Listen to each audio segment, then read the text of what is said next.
المسلمين والمسلمات والمؤمنين والمؤمنات الأحياء منهم والأموات برحمتك يا أرحم الراحمين. Ya Allah, ya Tuhan kami mohon keampunan daripadamu, ya Allah. Ampunkan dosa kami semua, ya Allah. Ampunkan dosa mereka yang hadir pada malam ini, ya Allah, dalam majlis ilmu, ya Allah. Ya Allah, ya Tuhan kami, dengan keberkatan surah Yasin, ya Allah. Dengan keberkatan suratul Kahfi, ya Allah. Dengan keberkatan surah Al-Mulk, ya Allah. Ya Allah, ya Tuhan kami, kau beri kesembuhan kepada Haji Ahmad Suhaidi bin Mak Sidik, ya Allah. Semoga Allah tak beri kesembuhan kepada beliau, ya Allah. Seperti mana engkau beri kesembuhan kepada Nabi Ayub alaihissalam, ya Allah. Ya Allah, ya Tuhan kami, selamatkan kami di dunia dan juga di akhirat nanti, ya Allah. Ya Allah, ya Tuhan kami mohon kepadamu, ya Allah. Beri kesembuhan yang terbaik kepada mereka, ya Allah. Kepada Haji Ahmad Suhaidi bin Mat Sidik, ya Allah. Semoga mudah-mudahan dengan kesihatan yang kau beri kepada beliau, ya Allah. Mudah-mudahan beliau dapat menunaikan ibadat kepadamu sehingga ke akhir hayatnya nanti, ya Allah. Ya Allah, ya Tuhan kami mohon kepadamu, ya Allah. Jangan kau pandang doa kami dengan kemurkaan dan kehinaan, ya Allah. Pandanglah doa kami dengan rahmat kasih sayang daripadamu, ya Allah. Kami adalah umat kekasihmu Nabi Muhammad sallallahu alaihi wasallam.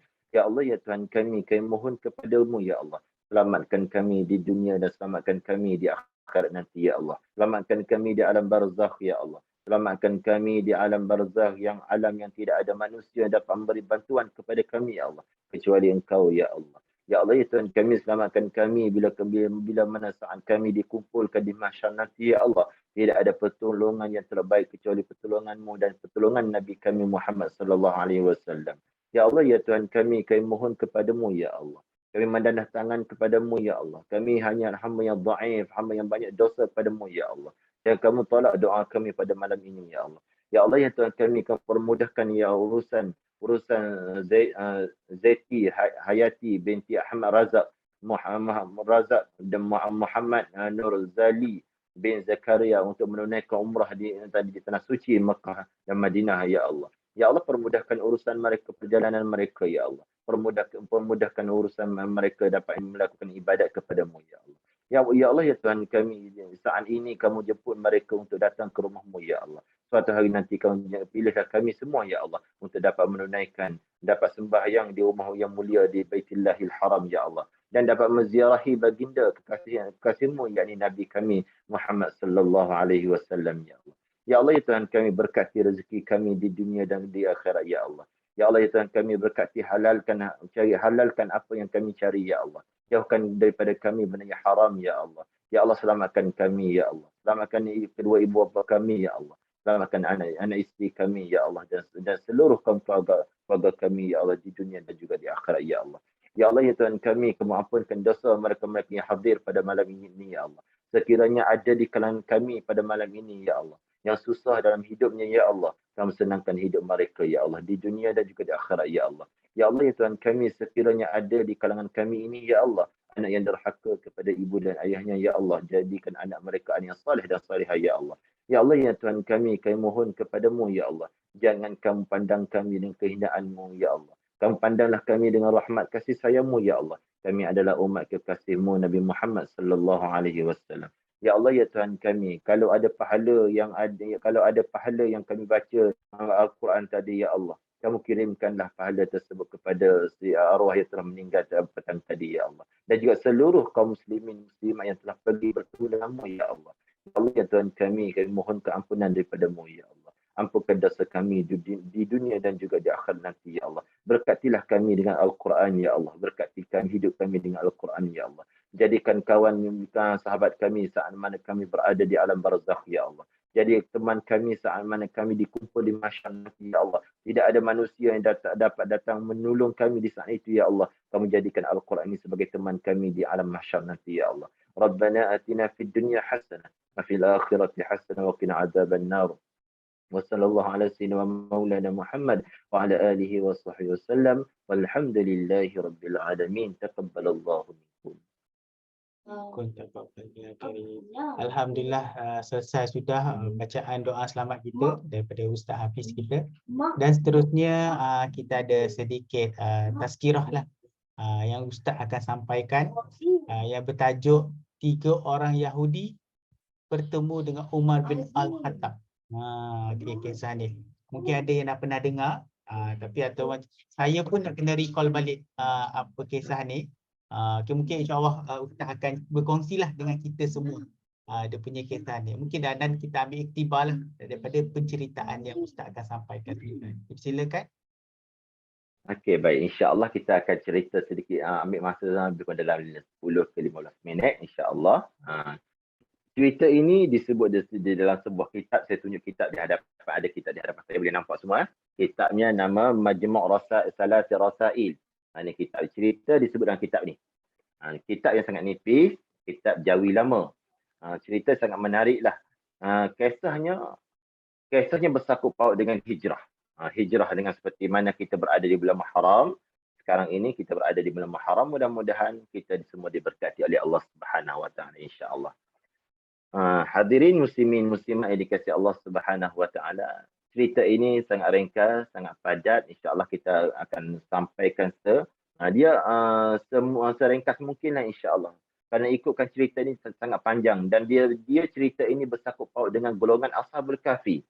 Cerita tentang golongan Ashabul Kahfi.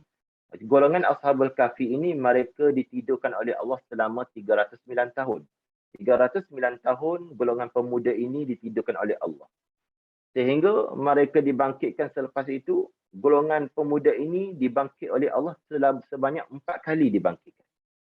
309 tahun sekali dibangkitkan, pada kali kedua dibangkitkan. Selepas 309 tahun itu dibangkit, maka selepas itu dimatikan kembali. Selepas dimatikan, dibangkit kali kedua pada ketika mana Rasulullah minta kepada Jibril untuk dia nak bertemu dengan golongan Ashabul Kahfi. Tetapi Jibril tidak membenarkan baginda Nabi Muhammad sallallahu alaihi wasallam untuk bertemu dengan mereka. Hanya yang dapat bertemu dengan mereka adalah sahabat Nabi sallallahu alaihi wasallam. Mereka pergi, 4 orang sahabat pergi ke sana dan berjumpa dengan Ashabul Kahfi, dan juga golongan Ashabul Kahfi beriman dengan baginda Nabi kita Muhammad sallallahu alaihi wasallam. Dan kali ketiga dibangkitkan golongan Ashabul Kahfi ini saat mana Imam Mahdi turun di akhir zaman nanti. Turun Imam Mahdi daripada langit, dia akan memberi salam yang pertama, diberi salam oleh golongan Ashabul Kahfi. Imam Mahdi turun daripada langit, dia beri salam yang pertama adalah kepada golongan Ashabul Kahfi. Maka ketika itu Allah hantar roh. Allah masukkan dalam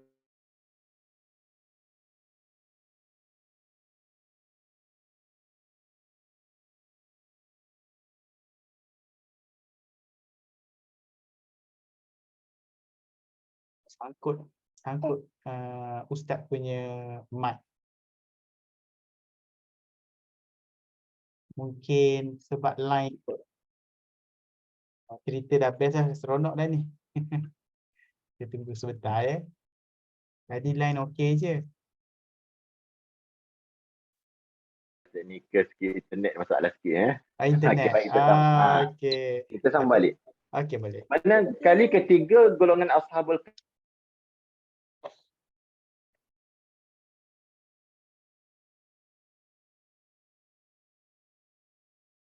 Masya Allah, ada gangguan. InsyaAllah kita sambung balik. Sambung dekat yang dibangunkan kali ketiga tadi Ustaz. Kali ketiga dibangunkan ketika mana Imam Mahdi turun. Imam Mahdi turun dan Imam Mahdi beri salam kepada golongan Ashabul.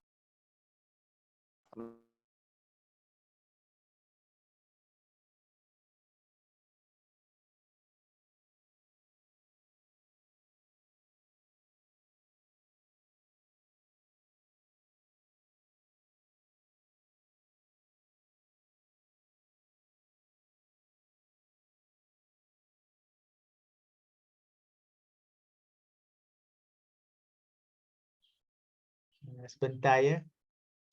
Ustaz tengah check balik line connection. So tadi masa bacaan Yasin tadi semua okey. Wah.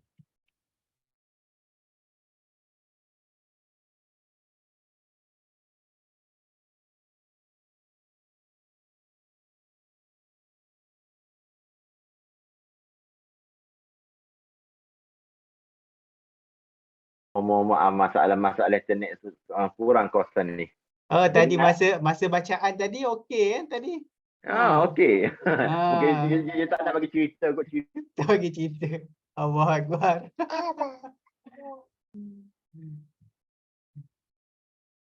Dia terkeluar balik. Dia keluar masuk balik. Terkeluar. Okey, baik. Cerita dia senang, kita ringkaskan. Golok sekali keempat dibangkitkan saat mana dibangkit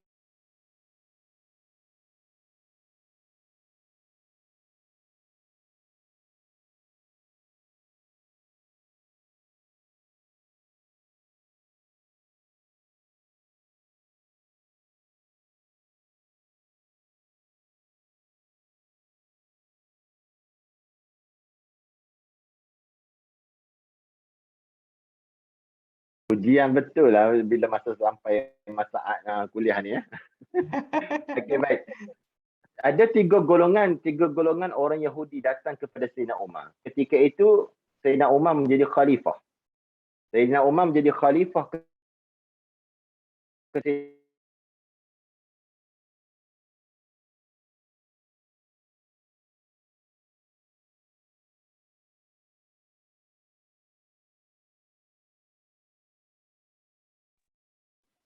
Allah. Boleh dengar? Boleh dengar? Boleh dengar. Boleh, Boleh baik. dengar. Datang orang Yahudi kepada Sayyidina Umar ketika itu. Dia tanya 3 soalan. Dia tanya beberapa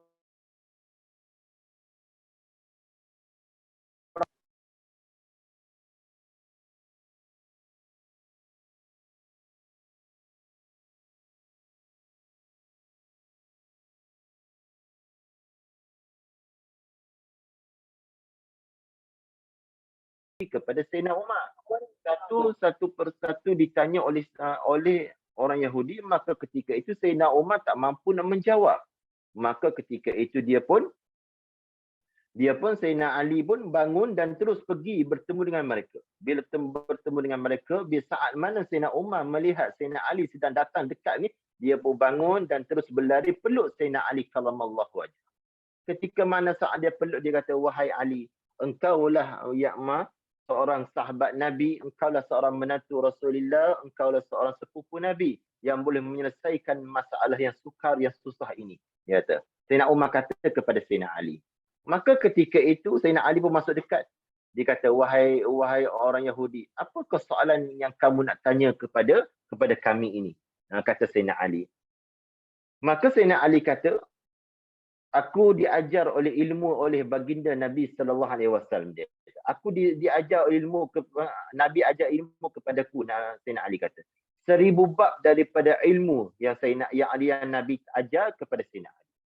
Dan daripada 1000 bab tadi, keluar satu bab daripada 1000 tadi, berpecah pula 1000 bab yang lain. Ini ilmu yang ada kepada Sayyidina Ali karramallahu wajhah. Bayangkan satu bab ilmu berpecah pula 1000 bab yang lain, satu bab ilmu pecah 1000 bab yang lain. Ini kealiman yang ada pada Sayyidina Ali karramallahu wajhah. Maka ketika itu Sayyidina Ali beri syarat kepada mereka. Wahai Ali, wahai orang Yahudi, sekiranya aku menjawab persoalan yang kamu tanya nanti tepat betul dengan kehendak kamu, dengan kitab kamu, maka syaratnya kamu kena memeluk agama kami Islam, kata mereka. Lalu ketika itu syarat yang diberi oleh Sayyidina Ali, mereka setuju. Mereka setuju dengan syarat tersebut. Maka ketika itu dia mula tanya, wahai Ali, tolong ceritakan kepada kami ada satu golongan yang memberi ketakutan kepada golongan yang lain, sedangkan mereka ini bukan jin dan bukan manusia. Bukan jin dan bukan manusia, tetapi dia memberi ketakutan kepada yang lain. Lalu Sayyidina Ali jawab apa? Kalau kamu nak tahu apakah tu satu golongan beri ketakutan kepada golongan yang lain, ialah seekor semut. Seekor semut. Sayyidina Ali jawab. Semut di zaman Nabi Sulaiman alaihi salam. Lalu Allah Ta'ala cerita ini Allah Ta'ala catat dalam Al-Quran. Allah Ta'ala kata apa? Ya ayyuhan namlu dukhulu masakinakum la yahtimannakum Sulaiman wa junuduhu wa hum la yash'urun. Allah Ta'ala kata dalam Al-Quran. Dia kata, ya ayyuhan namlu dukhulu masakinakum. Ada seekor semut, ketua daripada semut yang lain yang banyak tadi, dia ada seekor ketua. Lalu dia bangkit, dia bangun, dia kata, wahai tentera-tenteraku, wahai semut-semut, udkhulu masakinakum. Masuklah kita semua ni ke dalam sarang kita masing-masing, ke dalam tempat kita masing-masing, dia kata. Masuk ke dalam lubang kita masing-masing. Kenapa? La yahtimannakum Sulaiman wa junuduh. Kalau kita tak masuk, kita akan dipijak, akan dijijak oleh Nabi Sulaiman dan juga tentera dia. Sebab apa? Wahum la yash'urun, sedangkan mereka tak tahu kita sedang berada di atas jalan ini, kata ketua daripada semut tadi. Maka golongan itu, semua semut yang ada di atas jalan terus masuk ke dalam lubang untuk menyelamatkan diri daripada terpijak oleh Nabi Sulaiman dan juga tentera dia. Ini dijawab oleh Sayyidina Ali. Maka tunduk pandangan orang Yahudi, dia kata apa? Betul jawapan pemuda ini. Tengok, satu soalan dijawab oleh Sayyidina Ali. Yang kedua mungkin tak sempat habis cerita ni, masa sangat singkat lah. Masa sangat singkat. Yang kedua, ada kubur yang berjalan dengan tuan dia. Kubur yang berjalan dengan tuan dia. Yang selalu kita dengar, kita pergi ke kubur. Ada ketika lalu pergi kubur pun kita lari. Kerana takut. Ada kubur yang berjalan dengan tuan dia. Lalu Sayyidina Ali jawab, kalau kamu nak tahu, kubur yang berjalan dengan tuan dia itu ialah Nabi Yunus bin Matta ditelan oleh seekor ikan, kata dia. Nabi Yunus, ikan yang menelan Nabi Yunus bin Matta. Ya, ketika mana Nabi Yunus lari daripada kaumnya ketika itu kerana kecewa daripada kaum tidak beriman kepada Allah, dia lari, maka Allah uji. Dia dijatuhkan ke dalam laut, maka ditelan oleh seekor ikan. Perut ikan itu sebagai kubur dan Nabi Yunus itu sebagai jenazahnya yang berada dalam perut ikan tadi. Maka Nabi Yunus alaihissalam berada dalam perut ikan tadi beberapa hari, maka ikan itu membawa Nabi Yunus alaihissalam seluruh lautan yang dalam, bawa berjalan di dalam keadaan gelap gelita kerana diuji oleh Allah Subhanahu wa taala. Ini Nabi Yunus alaihissalam. Ini antara dua soalan dijawab oleh Sayyidina Ali, tunduk pandangan mereka. Yang ketiga, mereka tanya, wahai Ali, 5 golongan yang hidup di dunia tetapi mereka bukan lahir daripada perut seorang wanita ataupun seorang ibu. Yang pertama, kata Sayyidina Ali karramallahu wajhah, kalau kamu nak tahu 5 golongan ini, adalah yang pertama adalah Nabi Adam alaihissalam. Yang kedua adalah Siti Hawa. Siti Hawa dijadikan bukan lahir daripada perut seorang wanita. Saat mana Nabi Adam alaihissalam duduk termenung dalam syurga, tiba-tiba tertidur Nabi Adam alaihissalam. Lalu Allah Ta'ala perintah malaikat ambil tulang rusuk yang paling kecil, yang paling halus yang ada pada diri Nabi Adam, maka diciptakan satu wanita dinamakan Siti Hawa. Maka bangun Nabi Adam, celak mata, maka dia dapat melihat seorang wanita sedang berada di tepi dia. 2 golongan. Yang ketiga, kata Sayyidina Ali, ialah unta Nabi Saleh.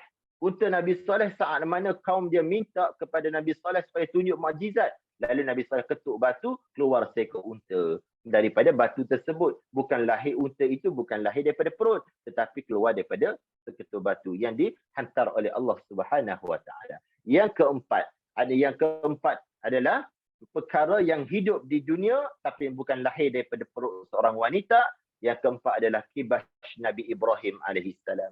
Seperti mana Allah Ta'ala perintah Nabi Ibrahim nak sembelih anaknya Nabi Ismail, dengan kesungguhan, dengan keyakinan, dengan keimanan dia, letak pisau di leher Nabi Ismail, tiba-tiba pejam mata nak sembelih anak kesayangannya, maka ditukar oleh Allah dengan seekor kibas datang daripada Allah Subhanahu wa taala. Yang kelima, kata Sayyidina Ali karramallahu wajhah, yang kelima adalah tungkat Nabi Musa alaihissalam.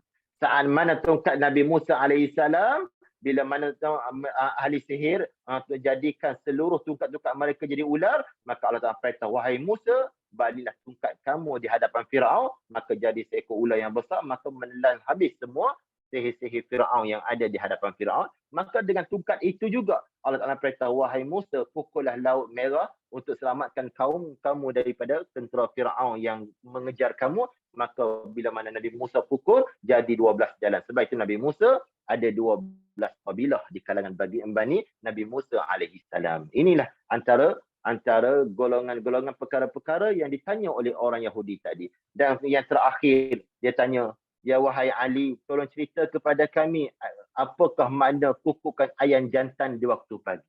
Ayam pagi berkukuk di waktu pagi, apa makna dia?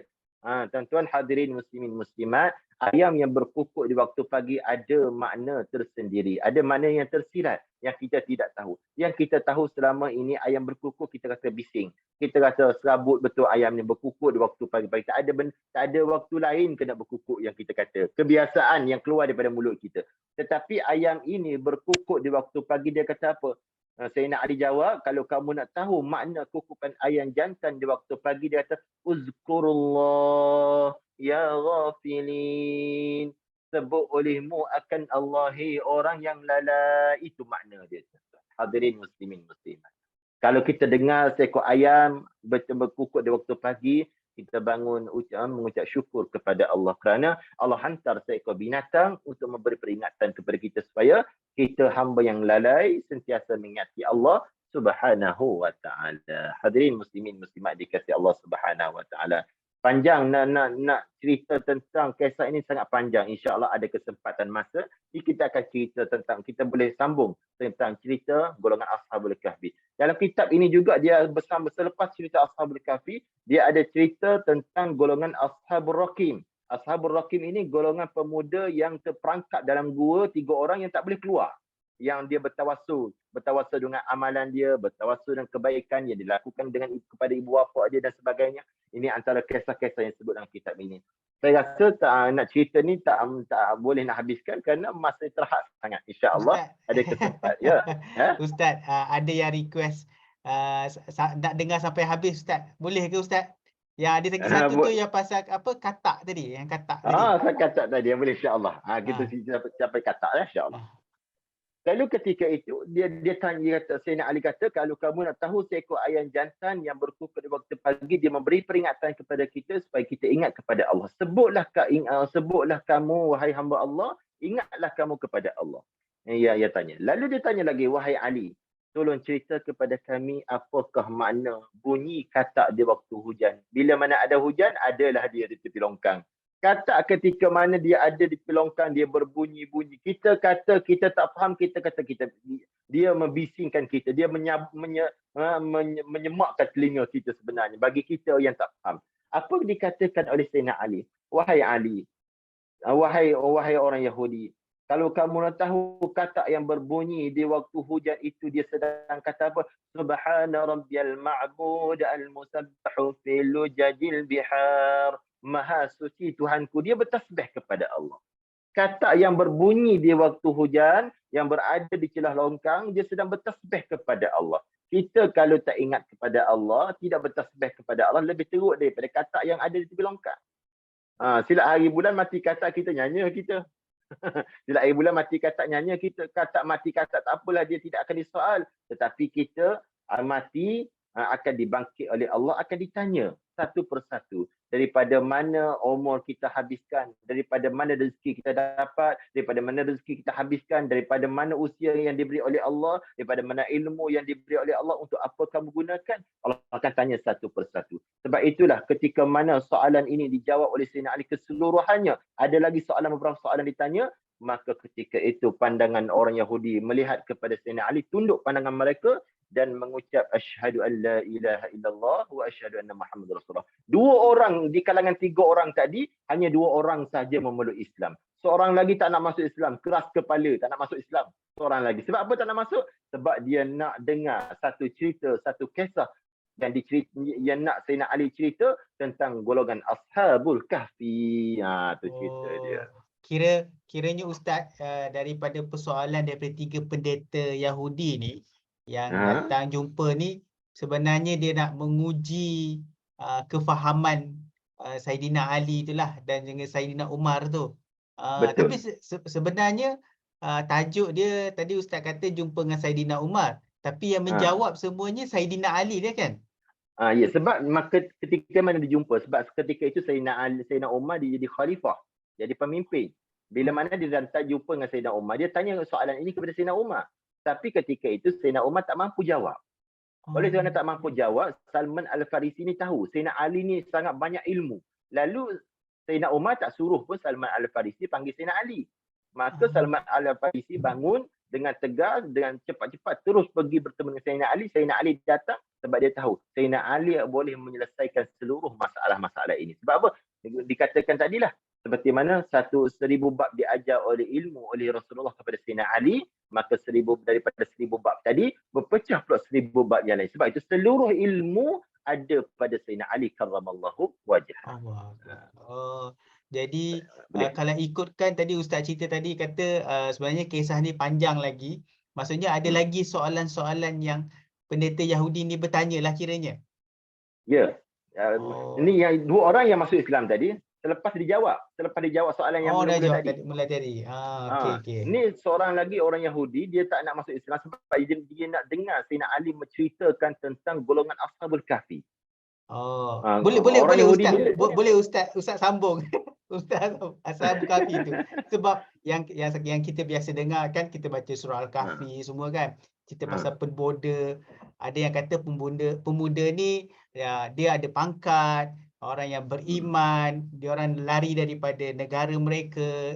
Yang ini yang saya pernah dengar lah. Boleh Ustaz cerita yang bersih. Nak cerita secara ringkas boleh. Kalau cerita detail, insya-Allah ada kesempatan masa kita akan cerita detail mengenai satu persatu bagaimana kedudukan mereka.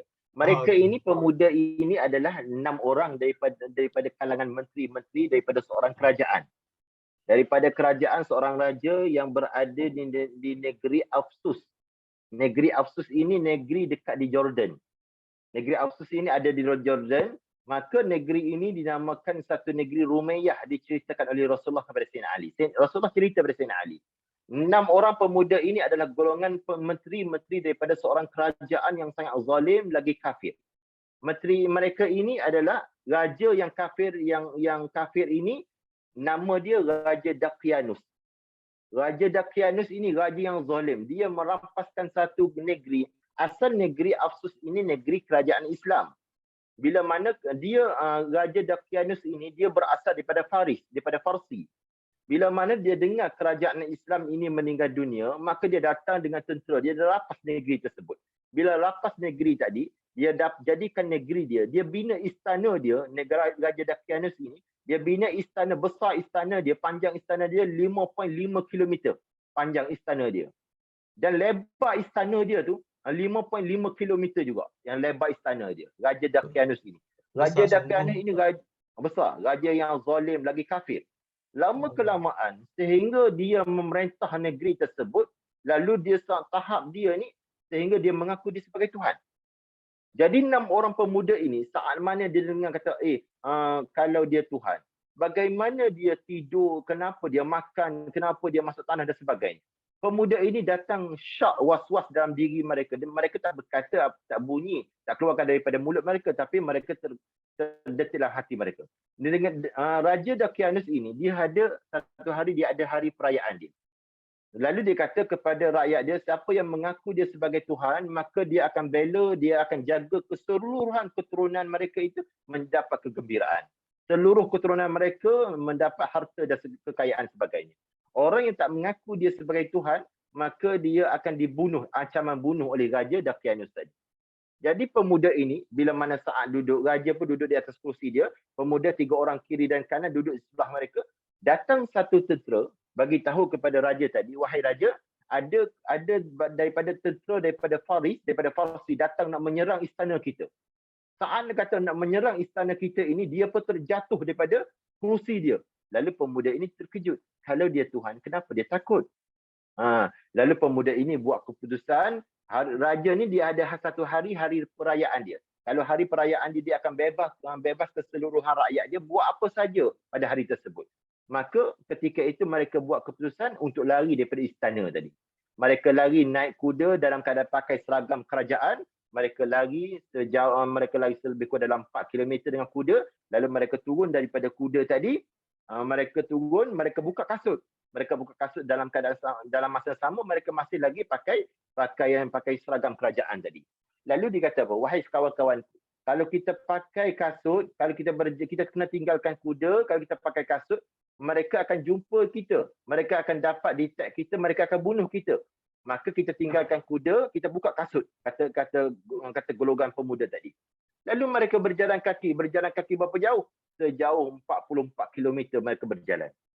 sejauh 44 kilometer sehingga pecah kaki mereka, bertemu dengan seorang pemuda yang pelihara kambing di tengah jalan. Sebab itu golongan Ashabul Kahfi dia ada 7 orang. Pemuda yang pelihara kambing itulah bersama mereka yang ada 7 orang tadi. Kata sampai dekat mereka, dia kata, wahai pemuda, ada tak susu kambing kamu boleh untuk kami minum? Lalu pemuda yang pelihara kambing tadi, ada, kami boleh beri pada kamu, tapi syarat kami nak tahu kamu datang daripada mana sebenarnya. Kami tengok kamu ni seragam sebagai kerajaan. Lalu dia pun cerita satu persatu, aku mencari Tuhan yang sebenar, yang aku duduk dalam negeri tadi, seorang raja yang mengaku sebagai Tuhan dan sebagai boleh menguasai segala-galanya. Dia pun lari daripada raja tadi. Maka ketika itu aku mencari Tuhan yang Maha Esa, dia kata. Lalu pun pemuda yang pelihara kambing tadi, dia kata apa? Kalau begitu aku juga beriman kepada Tuhan yang satu, seperti mana kamu juga, wahai pemuda-pemuda. Lalu yang pelihara kambing tadi, dia pun kata, kamu boleh tak kamu tunggu aku di sini, aku nak hantar kambing ini kepada tuan dia, aku akan bersama kamu. Lalu dia berjalan. Pemuda yang pelihara kambing tadi berjalan jadi 7 orang. Dalam kalangan 7 orang tadi, gembala kambing tadi ada seekor anjing. Seekor anjing yang bersama dia. Anjing tadi ketika mana tuan gembala kambing hantar kambing balik pada tuan dia, dia tak balik. Anjing ini dikhusus untuk jaga kambing. Tapi bila saat mana pemuda gembala kambing tadi ikut dengan pemuda 6 orang tadi, anjing pun ikut bersama. Lalu ketika itu, bila mana anjing ikut, dia pun marah. Golongan 6 orang, 7 orang ni, pemuda ni marah. Kenapa kamu ikut? Dia baling batu. Dia kata, kalau kita benarkan anjing ini ikut kita, nescaya raja itu akan dapat detect kita, dapat jejak langkah kita. Bagaimana dengan salakkan anjing tadi? Maka ketika itu mereka buat keputusan untuk pukul anjing, halau anjing jauh daripada kita. Maka saat itu, baling batu, tiba ditakdirkan Allah, anjing bercakap. Anjing kata apa? Wahai hamba, wahai kaumku, apakah salah aku kamu menyeksakan aku sebegini rupa, dia kata. Aku juga beriman kepada Allah yang Maha Esa, dia kata. Anjing bercakap. Bila bercakap tadi, anjing kata, biarkan akulah berikut kamu supaya aku jadi mengawasi kamu daripada seteru-seteru kamu, daripada musuh-musuh kamu. Biarkan aku supaya aku itu adalah satu ibadat untuk aku kepada Allah. Lalu bila mana golongan 7 orang pemuda tadi dengar ucapan anjing tadi, maka dia biarkan. Maka terus berjalan anjing dengan mereka tadi, sampai satu bukit mereka naik. Bukit itu nama Bukit Najilus. Naik di atas bukit tadi, Bukit Najilus, mereka pandang kepada bawah ada satu gua. Gua tadi mereka turun, gua itu gua Al-Afrid. Ada setengah mengatakan gua Al-Khairam, 2 nama gua tadi. Maka mereka turun dekat gua tadi, mereka tengok sekitar gua ada buah-buahan, ada minum-minuman air yang jernih. Mereka makan, mereka minum dan kenyang. Sampai waktu malam, mereka rasa mengantuk. Lalu mereka kata pada kawan-kawan, jom kita masuk tidur dalam gua ini, esok kita bangun makan lagi, kata. Setelah itu mereka masuk dalam gua, lalu Allah menyuruh malaikat maut datang kepada mereka untuk mengambil nyawa mereka. Itulah mereka ditidurkan oleh Allah selama 309 tahun setelah mereka ditidurkan oleh Allah Subhanahu wa taala. Itu ada lagi cerita dia panjang lagi sebenarnya. Tu bila ustaz cerita pasal Ashabul Kahfi tu yang saya dengar daripada ustaz ni yang sangat detail lah. Yang saya dengar, yang faham ringkas lah macam saya sebut tadi pada ustaz tadi tu lah. Saya tahu mereka ni berpengaruh, ada kuasa, tapi nak beriman pada Allah. Itu dah orang kata penggembaraan mereka lah. Maksudnya Saidina Ali bercerita kisah ni kepada orang Yahudi tadi ya ustaz? Ya, betul. Sebab orang Yahudi ditanya satu persatu bagaimana tempat mereka, apakah istana mereka, apakah warna anjing, apakah nama anjing tadi. Dia tanya satu persatu. Lalu Sayyidina Ali jawab apa yang dicerita oleh Rasulullah kepada dia. Oh, okey. Jadi akhir sekali yang ketiga tu dia masuk Islam tak ustaz? Yang ketiga selepas habis cerita tentang golongan Ashabul Kahfi, lalu dia pun asyhadu an la ilaha illallah, dia masuk Islam. Oh, jadi dia puaslah dengan penjelasan daripada Saidina Ali tu dan penceritaan tu yang membuatkan dia akhirnya dia pun masuk juga Islam. Sebab orang Yahudi dia tak ada tahu dah detail cerita ni sebenarnya. Sebab dia jawapan dia sudah ada dalam kitab dia. Sebab orang Yahudi 3 orang ini mereka alim, mereka ulama-ulama, bukan orang biasa. Mereka dah tahu dah.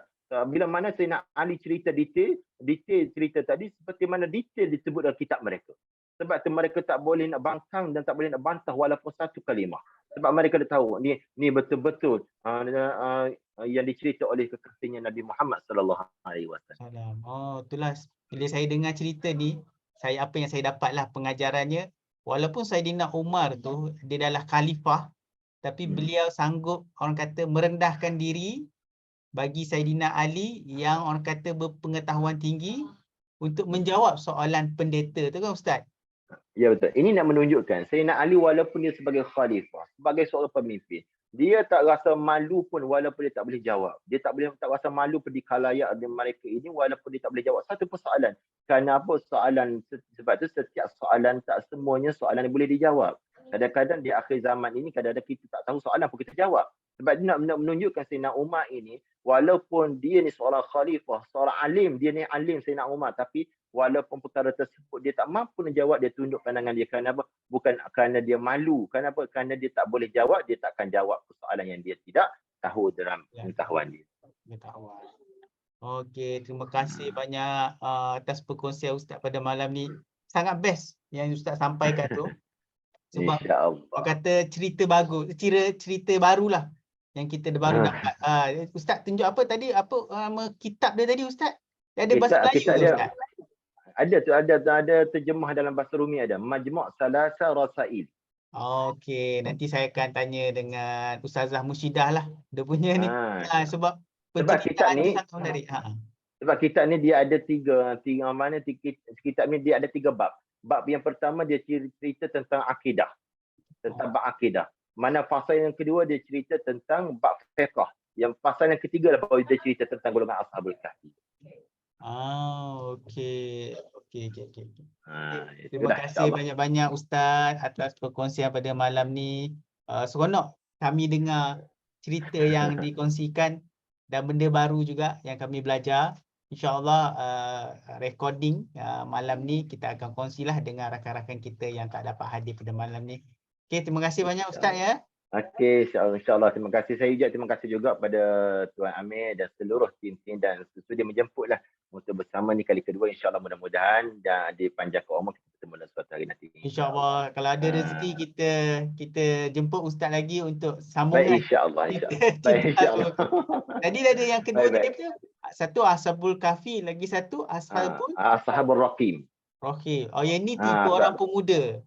Tiga pemuda. Ni tak Ashabul Kahfi tak habis lagi tu. Baru ditidurkan. Oh, baru ditidurkan. Kita berhenti tadi dekat setakat dia tidur. Belum lagi dia bangun. Selepas bangun dia buat apa pula?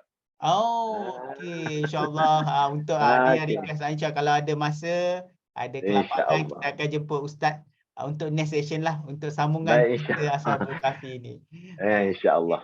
Terima kasih juga kepada rakan-rakan kita yang lain kerana sudi untuk join kita malam yang ke-40 lah malam ni. Sesi kita insyaAllah ada minggu depan kita akan sambung. Ustaz, saya tanya terus je lah Ustaz kan. Minggu depan Sabtu malam Jumaat free ke Ustaz? InsyaAllah free. Free. InsyaAllah free ya. Sebab adik nak bersambung dengan kisah Ashabul Kahfi tu. Saya tanya siap-siap lah kan. Nanti saya apa-apa saya akan liaise dengan Ustazah Musyidah lah. Okey, baik-baik insyaAllah. Okey, terima kasih Ustaz. Okey, sama insyaAllah saya terima kasih banyak-banyak. Saya mohon maaf sekiranya daripada awal saya bawa majlis tersebut. Daripada awal kalau ada tersilap, tersalah, terkasar bahasa, saya mohon maaf daripada hujung rambut sampai hujung kaki. Mudah-mudahan kita semua diberkati oleh Allah Subhanahu Wa Taala. Wabillahi taufiq wal hidayah. Assalamualaikum warahmatullahi wabarakatuh. Assalamualaikum.